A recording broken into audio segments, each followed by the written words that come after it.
Ah, Welcome everyone. We seem to have quite an audience building, which is great to see. Um, Welcome to our panel today. We have three great guests coming on shortly, and all of them will be appearing at Auto's Buzz in 2 weeks' time, the 14th, 15th of May. So hope you can join us there as well and go even deeper than we go today. I'd like to say thank you to Kaiser, our sponsors for today, and we will run a very short video and then we'll get into the panel proper. Jess, roll the tape, please.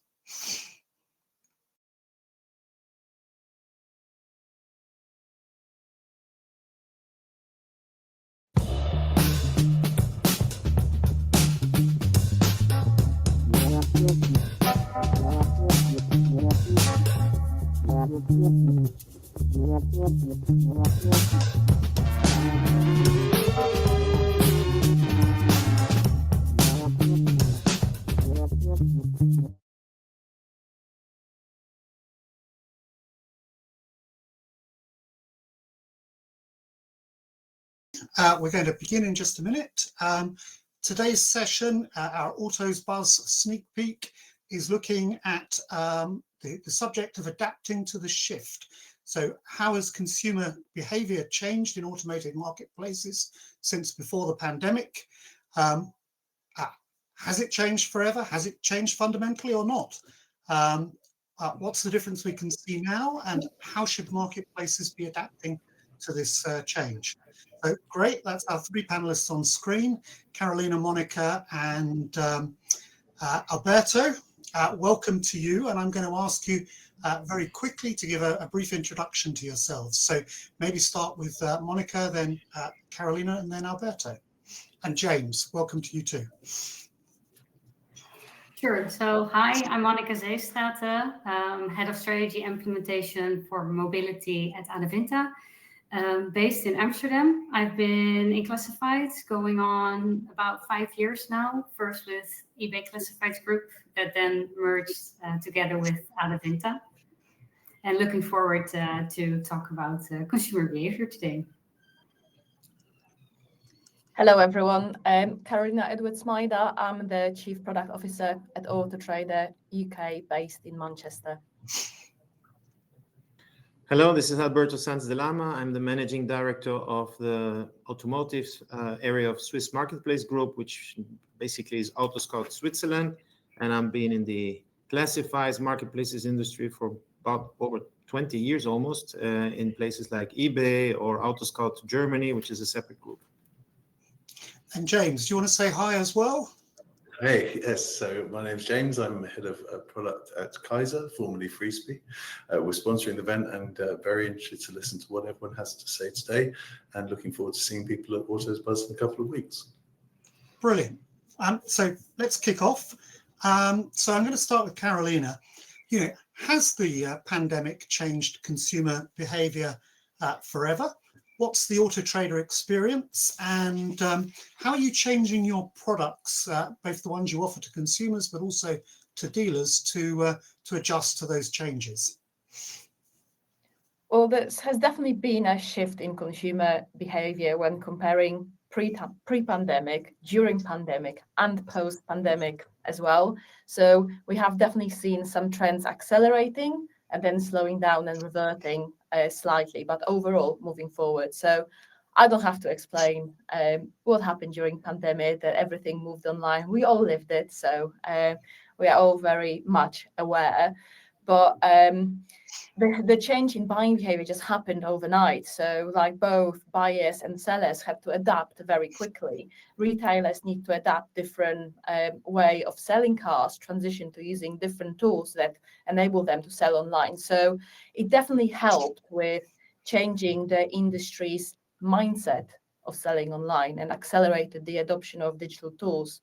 And then for consumers, driving a bit more confidence in buying that way. So at that point in time, like us at Auto Trader, we didn't have our full Deal Builder journey product live yet. Deal Builder is a digital retailing solution on Auto Trader, but we were trialing different components of digital retailing. And suddenly, everyone like really understood during pandemic why those tools are useful. So the narrative has very much changed from trying to explain why to use them to how to use them. The why just wasn't a question anymore.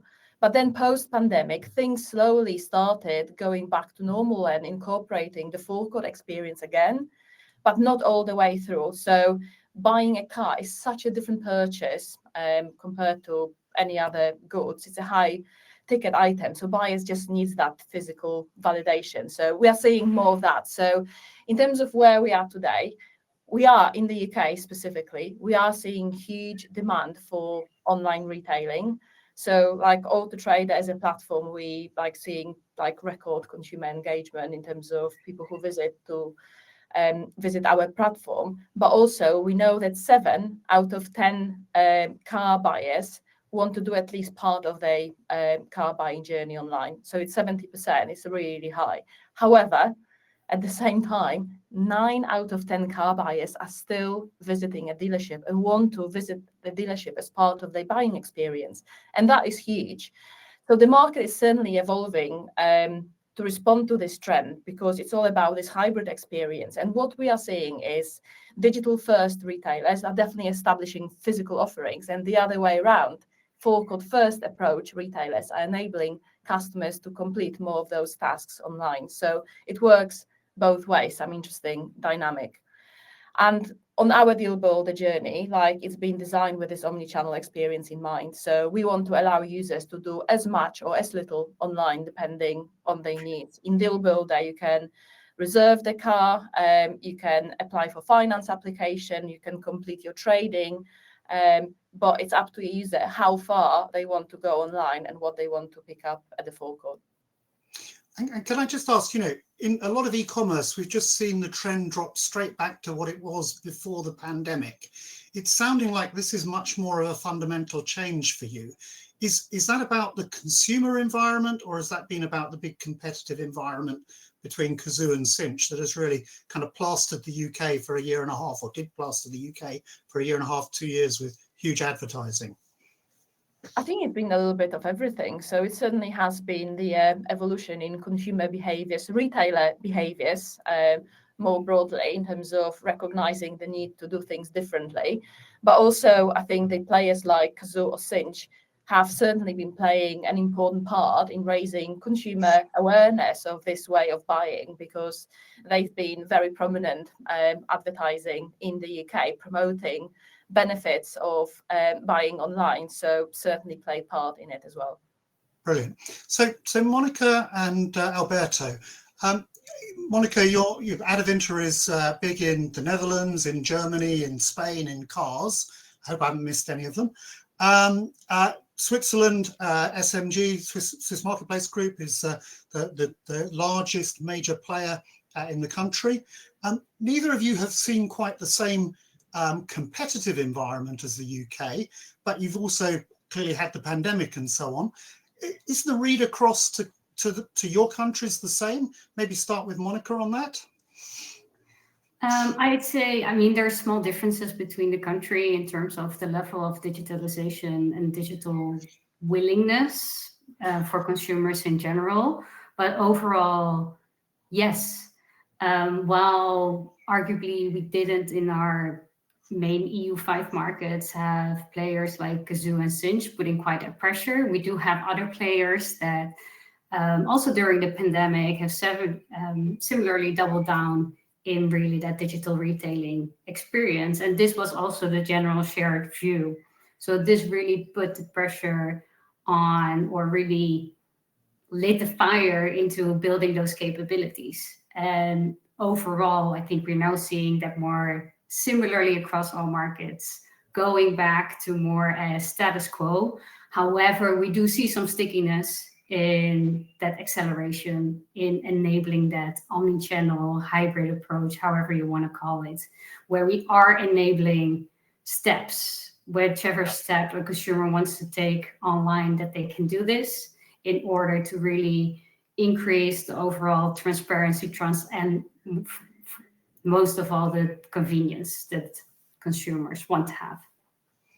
And can I just ask, in your three big markets, which one is kind of in the lead in terms of hybrid retailing? So I would say probably Germany, although we see in the Netherlands also a high willingness to adopt digital solutions. Yeah. Where there we also have a platform which is horizontal, so also a bit of different dynamics there. But similarly, you see in every market, so also in France, Spain, Italy, you see really that move there towards solutions also being supported by an increasing move into leasing solutions, which is then also has a different online experience profile as well. We'll come back, I think, and touch on that if we've got time. Alberto, how about Switzerland? And actually, I think life is probably a little quieter for you. What do you see as the other consumer trends that have been important over the last few years and currently? We've got no sound. You're on mute. Sorry. So what we've seen in Switzerland, which is not necessarily the forefront of digitalization, is that with the pandemic, there was a wake-up call which really caught us off guard. And we got, we launched things like reservation or booking your test drive, and adoption was surprisingly high. So we thought, we made a step change. What we saw, and conversion rates from reservation to transactions were around 60%. So we saw heaven, right? But then we realized that was not, it didn't stay. With the end of the pandemic, we had to take off those services because dealers were not delivering the expected online reactions. So we quite generally speaking went back. So we did research, and 1% of Swiss people want to buy online. If you combine it with test drive, they will say 15%. It's still low. So I guess when you say buy online, do you mean have something delivered, or do you mean any stage of buying? From A to Z. So properly asked, because that's a very difficult question to ask. They go online, see a car, and believe they buy it online. But no, that was properly sharp question. And the challenge is, we seem to have invented omni-channel now, but it was omni-channel. We just didn't see it, right? So I guess the challenge for us now as classifieds is how can we have more visibility and have connect the dots. I take leasing as an example of financing. If we can offer what we're doing now, offer our dealers the possibility to offer a leasing when the customer is at their place physically, after having seen a car on our site, and you can connect the dots because he has an offer on our site that he connects to in his office, these are the kind of things. It sounds simple, but you need to connect the dots. Otherwise, we don't see this omni-channel. That's, I guess, what we're trying to do. You with Deal Builder, we with this way, and that's what we're seeing. And the other thing is trends around what kind of search is being done, what kind of cars, which is the whole topic of EV, which is very hot here in Switzerland. Brilliant. Well, we'll try and come back to EV at the end when we've hopefully got some time. Can I ask you all three of you just a very quick answer? One, do you think all marketplaces should be pushing the hybrid model? And two, is it a slam dunk for dealers? Do they make more money through the hybrid model, or does it actually risk their business in some way, having to have haggle-free prices online? So maybe start with Monica.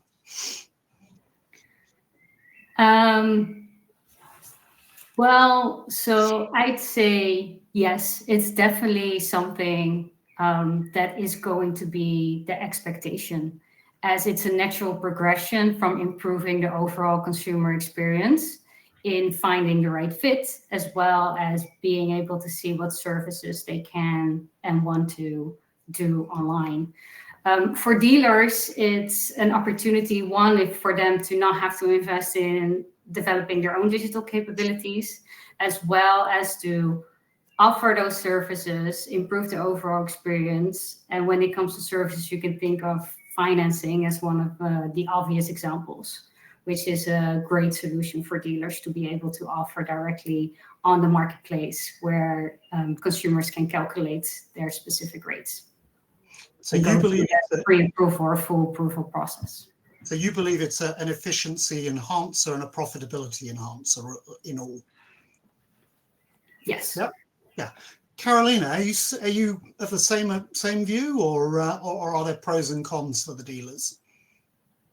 I think like the way we are looking at the omni-channel experience, the journey that we have built, it's been built to address consumer pain points. So like we're trying to make the process easier, and by making the experience easier for the car buyers, it ultimately should absolutely benefit retailers. So it's not only, so I think like there is efficiencies that we can talk about over time that we can realize because people are doing more online. There is just less admin, less paperwork that retailers need to complete. So we've been talking to retailers who are using Deal Builder and have been trialing it for the last few months. And 74% of them, they said they spend less time on administrative tasks because a lot of information is captured up front to the consumer, and completing the transaction is much easier. And then we've got no haggling component, which again should work to benefit to retailers as long as they price to market and do things right in terms of merchandising vehicles, the way they advertise. There's benefits to have there as well, because we know from our experience, again, that 57% of retailers who are on Deal Builder, they're seeing less haggling happening. So I think there's loads of benefits that combined add up to something that I think is quite meaningful in terms of why it makes it better overall for retailers as well as the car buyers.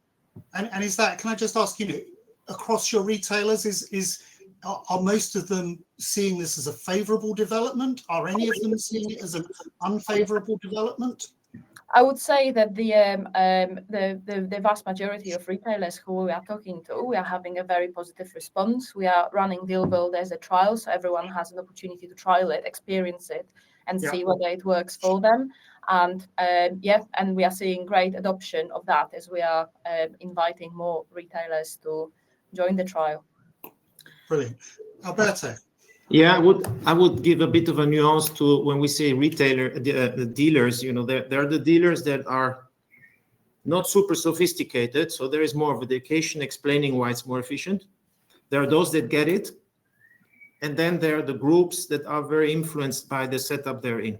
What we've seen with pandemic is importers, larger groups have invested a lot in online kind of transactions, omni-channel in their own world. And it's quite impressive to see they really invested so much that they really want to have it all in that world, which is nice, but they don't get the traffic. So you have to explain them why without saying it's contradictory, why there's still efficiency in dealing with companies like ours. And that's why there's a differentiated answer, Education for unsophisticated, those that get it very quickly, and those that have conflicting interests. And so that sounds like you're getting some degree of pushback from the manufacturers and OEMs as opposed to just the dealers, is that? Well, yes, if you tell some dealer groups that you're exploring C2B, they say, hey, you're entering my field. If you're going into online transactions, they say, hey, you're playing my field, you're competing. You have to explain them, no, I'm helping you. I will never become a trader, a dealer, But this resentment, and that depends on every market's position. We are quite strong in Switzerland, so they look very carefully at every move we make. So I'm not saying, there is efficiency, but it needs explanation to many of the dealers for the various reasons I mentioned. And do you think it's just time that it will come in the same way as it seems to be coming in the UK to Switzerland, that it's going to take a longer time in markets like yours that are, maybe a little bit less digitally inclined and haven't had quite the same pressures from competition and so on? Yes, I think so. Because even those that did big investments on their own, realizing they're not getting the traffic, they need somebody to help them, That's on the one hand side, and then the users, as you say, they will get there a bit later, but they will get there. So the way is the same. Okay. Brilliant. So, Carolina, with Deal Builder, you have reservation, trade-in, finance, delivery as an option. Clearly, it offers out-of-hours operation for dealers and the no-haggle approach. which bits of that are really biting with the consumers, and which are the ones that you think will take a bit more time to get there? So we are definitely leading with the reservation as the core component of Deal Builder. So securing the car before anyone gets it. So, and then on top of the reservation, the user can attach the finance application and trading. So they are the more optional components that can be added in, and delivery in the same way as well. And this is where, with omni-channel approach, we are not trying to force any of those. We want to make sure the user has flexibility to complete them online or pick them up at the retailer's forecourt. However, I want to position the benefits of them, obviously encourage the usage over time. So reservation will be the most adopted component, and then the finance as well as part exchange are the ones that are added on top. But we've got we still are planning to, we have to drive more confidence with car buyers, awareness of what they can do online. We haven't really been promoting Deal Builder on site, off site. It's been still very early days for until now. So we are literally at the point that we're planning to open it up a little bit and talk about it more broadly. And when I saw this morning, I think about 10% of your cars have got Deal Builder at the moment. Is that just cautious rollout, or are there some specific barriers to getting the penetration deeper? Well, the 10% of cars, it's like 40,000 cars, so it's still. I didn't mean to belittle it. That's more than any online-only retailers combined at any time at its peak. So I still feel like it's a quite good volume of vehicles that you can buy that way in terms of choice. But in all seriousness, if we've been running it as a beta trial, so it's been available to certain subset to retailers, and we're literally at the point of opening up the trial. So we wanted to make sure we've got all lenders onboarded to make sure we can make finance work for all of our retailers, all lenders. So all of that has been taking time, and it's still work in progress. But as of tomorrow, I think the trial will be, or Deal Builder will be available to all retailers who are authorized to sell finance. So I'm definitely opening the addressable market, and we should see more growth as part of it. Fantastic. And can I just ask you one last question on this? So conversion, can you share any sense of how Deal Builder is converting, even relative to traditional classifieds? Yeah, I can give you a little bit of a flavor in terms of it's definitely one of the key advantages of Deal Builder, because the deals convert very strongly. So people who use Deal Builder as part of their buying process are twice as likely to buy than those who just send the lead. So definitely a very strong conversion. But we are seeing a lot of variation across retailers as well. And those retailers who do things right, like in terms of advertising, who are strong advertisers, who can answer all buyer questions from, presenting the right information, good quality images, all of the best practice, they conversion rate is in excess of 80%. So it's really polarized depending on the quality of advertising as well. Brilliant. And you can't give us a percentage conversion, or is that just a bit too secret still? So the 80% is for those, also for those who do things well, and the average is twice as high as lead, and it will vary across retailers as well. So it is a range. 80%. That's the one super lead, really, isn't it? Monica, are you getting anything different? Any other different experiences from what Auto Trader are seeing on their hybrid model? So we currently have a more full online solution, and with the mobile, so the online buying, which is something we're working on scaling.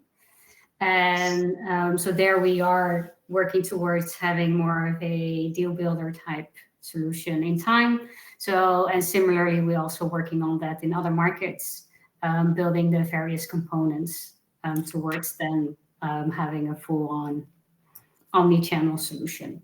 So a bit early days to comment on any similarities or dissimilarities in terms of conversion rates. Brilliant. And you had a direct-to-consumer offer as well, like Smile on Auto Scout. Is that going to continue, or is that now the old way of doing things? So we have it still. We're really looking at a way to make it more scalable. So currently we have about, if my memory serves right,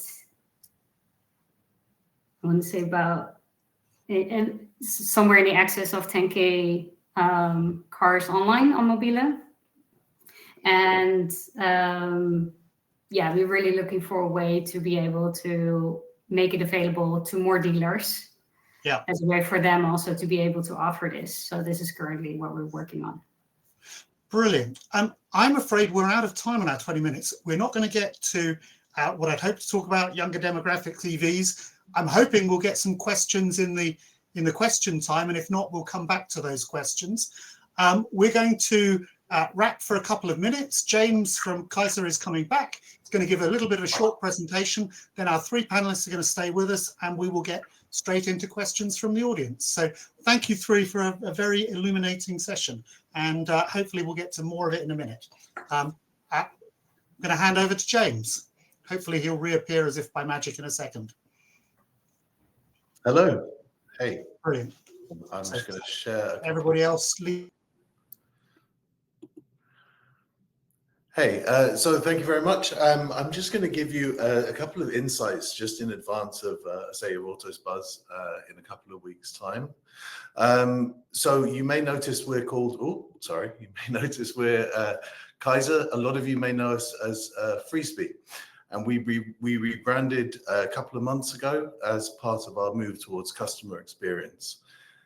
And we've still got that same kind of scale, the same scale that we're generating 3 million automotive customer experiences every month.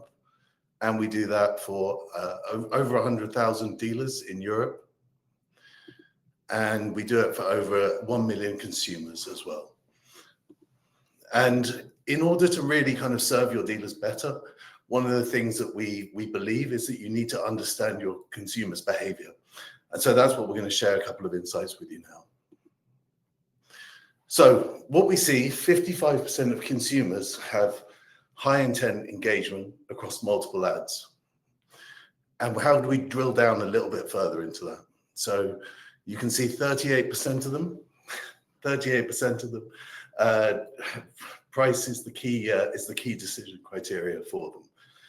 And that means that 75% of them are ready to make a switch on the brand. This is really important data for people to understand, I think, to help your dealers understand how they can better serve the customers. And we also see that 61% are willing to switch on the model as well. So what about the flip side of these numbers? What we see is 45% of consumers just have one high intent engagement on a marketplace. Across a period of 3 months, we track this. But also what we see is 44% of them are not attended by the dealer. So this is kind of, again, where you can really help improve that kind of experience, help improve the engagements across the buying experience. And we've got a lot more to share as part of which we'll be able to share with you at Autos Buzz. I'll be talking, and Tanguy, who is due to be talking to you today, but unfortunately has lost his voice. So I'm stepping in at the last moment. And we'll show you how we can turn these insights into real value for your dealers. So join us at booth 3 for demos, discussions, and more, and look forward to seeing you there. Thank you very much. If anybody has any questions for you, we'll pick them up as well. Hopefully we'll get the others back in a second. Jess, are you going to? Great. Thank you. So, so let's kick off. There's a question for Alberto here. Do you think there's a possibility that the Swiss market leans more to more expensive cars being bought and sold, and that because of that, people want more in person? And is that a benchmark that Monica and Carolina would recognize in their car sales? Is there a difference between the lower end or the middle and the higher end? So Alberto, over to you first. So happy to answer. Indeed, Switzerland is well known for the high prices. So on average, a new car would cost around 60,000 euro and a used car, 37,000 euro. So this is outrageous if you compare it with many other countries. I know for Germany, it's half the price, for example, the used cars. So, and why is that so? Everything is expensive in Switzerland, but most importantly, the Swiss would order all kinds of features. So the cars are fully loaded with features, and cars is more than a commodity. They really are eager to have all possible options and know the options, etc. So yes, I would say that certainly also encourages them to want to see and test drive. And Monica, do you see a difference in the hybrid operation applying in high value cars, medium value, low value? Does it have a sweet spot in that range? So we haven't seen this directly. Where I would comment on what is expensive varies from person to person, which is probably also determining in what price bracket they are looking for a car. So regardless, for most people, this purchase is a big purchase and an important purchase. So, and especially with used car, the uniqueness of what you're getting does mean that by far, the far majority, like was already mentioned, 9 out of 10 people still want to see the car, test drive the car, experience that. So if we're looking at where more of the higher online willingness is for example, that we see within EV buyers. Yeah. Or new cars. So where there is a perhaps also a feeling of more standardization, or they already know what they want, then it becomes less of a need for them to see the car in person as well. And Carolina, a slightly different version of the question, is there a sweet spot for people reserving? Do you see, a particular price range, be popular, or is it literally across the board from the very cheapest to the very most expensive? I think from what we are seeing now, it is across the board, but bear in mind, like with our experience, it's not about buying online. It is generally omni-channel experience. So like, even if you reserve, you can then go and see the car and complete the rest of the process afterwards. So, so we are catering for those users who want to have a physical experience as part of that journey as well. But we are still learning a lot in terms of gathering more data. At the moment, feels like it works across different vehicle types, price points. Okay. Another question. Do you get feedback from dealers that they're struggling to handle the volume of leads they receive? And if so, what are you doing to help them manage volume? So Alberto, is there a huge volume for those very expensive cars in Switzerland? Well, we have, like always in classifieds, it's an 80-20 rule, many cars get lots of leads and others less. So depending on with whom you talk, you will get different answers. So what we try to do is to use our sort algorithm to ensure some kind of more even distribution according to many variables, but that's one thing we try to do. And what we certainly do is share with them, how much opportunities they're missing and by how much they're missing it compared to dealers in the region. They love it or they hate it when they do so. So that's one of the triggers to have them, look more into the leads we drive to them. That is what we have figured out, because they complain a lot, but then they don't call back all the leads, and we have unhappy car seekers. So it's a difficult balance. Yeah. And Monica, you've got a range of different markets. Presumably the consumer behaviors are quite different between, Italy, Spain, Netherlands, Germany. Do any of those generate particularly high volumes of leads? And do you have different challenges in managing lead volumes between markets? I would say it tends to more focus on specific car types, price ranges, and also how the strategy that dealers apply in terms of their pricing that determines volume leads. So generally we see on cheaper cars or more segment A/B cars, higher number of leads in total than on some of the other models or price ranges. So that, I would say, that's where more of the difference come from, rather than any specific differences across markets. And do you have any specific products that help your dealers with lead volume expressly, other than distributing the lead volume across the dealers in a useful way? So one of the things to look at is as well, one is also getting that insight in terms of leads follow-up and making sure that leads get tracked and addressed.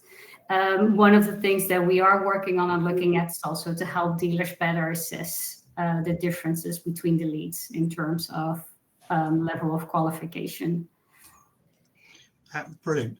I'm going to throw in one of the questions we didn't get a chance to have earlier. Moving on to kind of other changes in behaviour. Are we seeing a gap open up between the behaviour of younger and older consumers?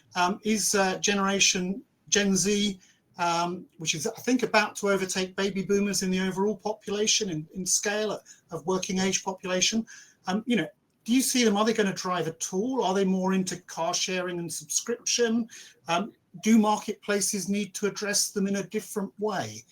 Maybe start with Alberto on that one. Yeah, well, we have been reading a lot of articles of journalists that seem to live in very big cities. When you do research, and we did that with the university very seriously, we figured out that the new generation still likes to have cars. They're just more open to other alternatives as well, but they are not necessarily contradictory. They might want to have a car, but do some car sharing in this city and rent a roller over there. So that is what we read, but not that they are not interested in cars. And I made a sanity check because it's kind of an interesting topic. And I looked at, driving license, amount of driving license evolution in Switzerland and in Germany as well. It's growing. Pre-pandemic to post-pandemic. And it's surprising. I mean, I looked it up in Germany in the last 6 years, plus 16% more driving license. Why would you do that if you don't want to have, the possibility to drive a car? And then you say, yeah, but they're all going for car subscriptions. We have tried it, we have done it, we're following the market. It's an interesting niche, but it's really still a niche. So I think what we read and what we see is not completely matched. Yeah, and there are more than cities. There are countries with people on the countryside. So that's a big divide.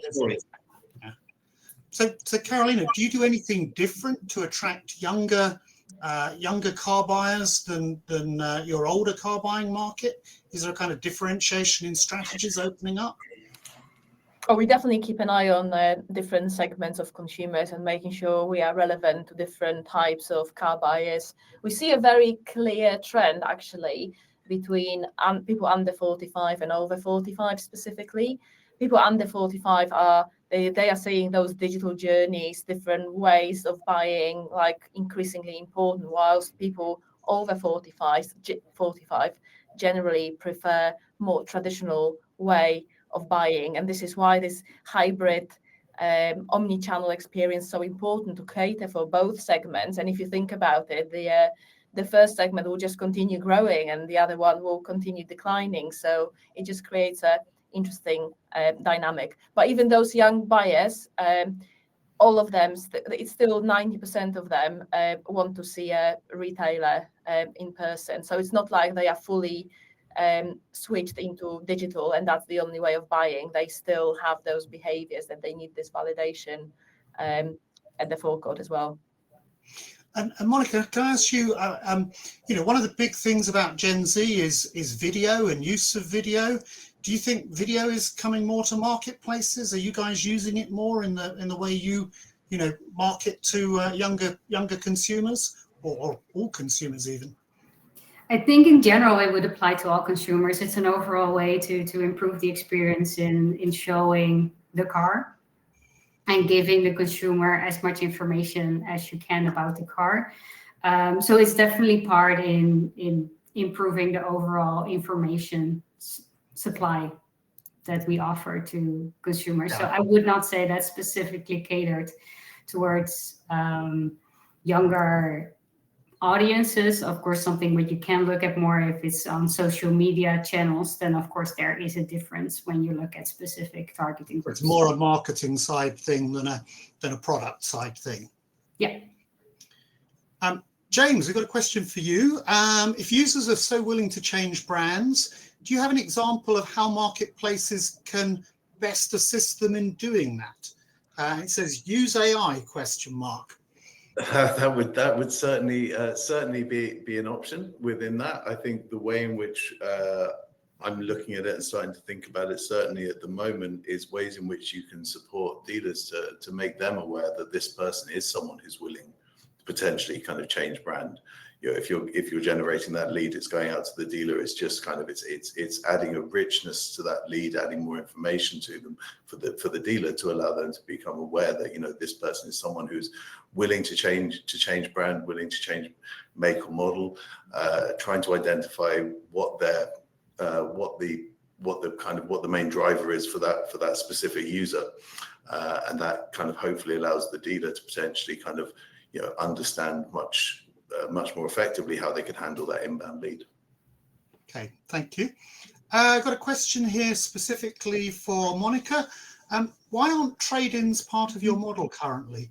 Will you be introducing them, and what sort of model will you use if you do? So trade-ins is something that we're looking at adding towards the full complement of our offering. I cannot share any details in terms of model planning to use. But yeah, in terms of the implementation timeline, we're looking at like the various priorities in terms of having it added to our full complement of offerings as well. And I guess that begs the question, do you see it as a necessary part of the offering? Or you know, the fact you don't have it at the moment, do consumers miss it, or do they not necessarily expect it? So if you're looking at the full omni-channel experience that we're aiming for, trade-ins is a large part of buyers have a car to sell. And of that, a large part is also considering the trade-in as a convenient option versus C2B or selling it themselves. Yeah. So we've got a question here on click-through rates and conversion rates and conversion to closing rates. Is anyone willing to share some kind of sense of what conversion rates are from viewing cars through to selling them? I'll take silence as being probably a no, and that's in the detailed too confidential information category. One last question here. We haven't talked about C2C sales at all.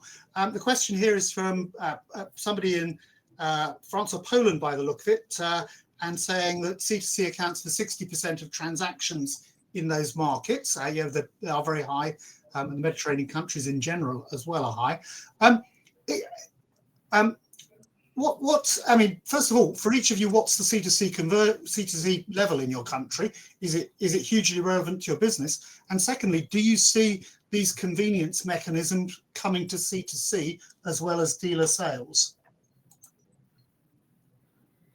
So I can answer in terms of the C2C and how it looks like in the UK. I think the levels are similar in terms of the proportion of C2C transactions in the market overall in the UK. And in terms of digitizing C2C journey, so we've got the private selling proposition as well as a little like C2B trial as well.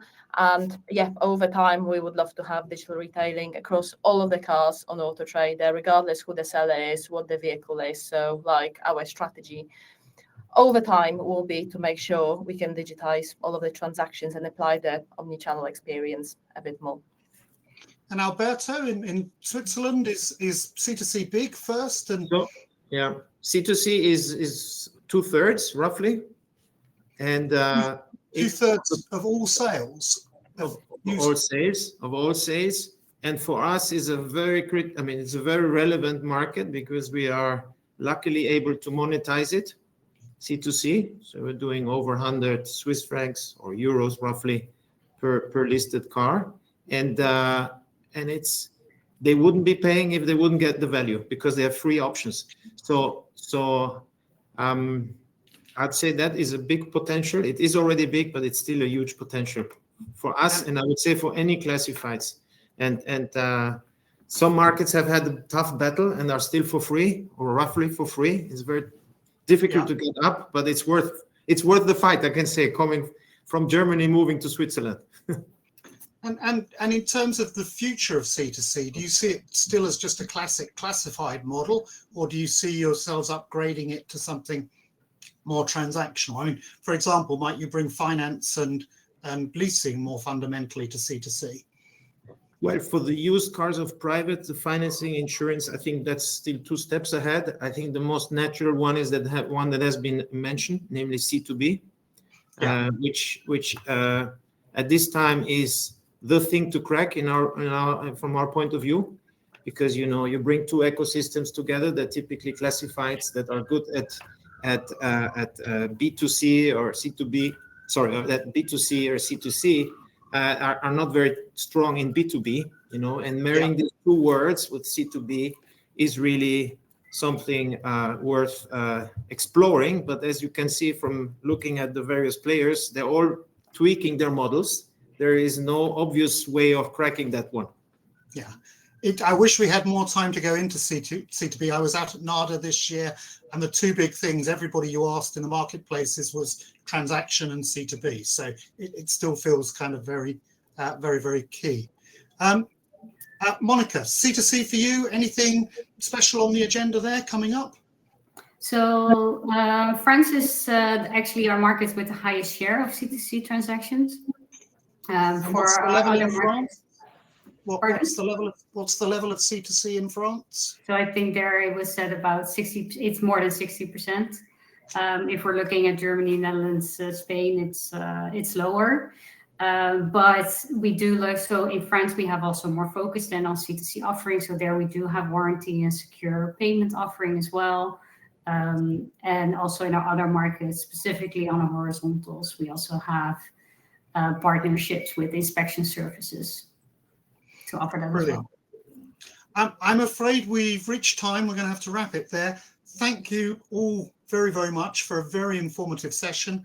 We've run a bit longer, so I apologize for pushing your time too far, but thank you, and we'll see you all at Autos Buzz, and we hope we'll see a large part of our audience today there as well. Thank you. And thanks to Kaiser again for sponsoring us and helping us with this all in all. Thank you.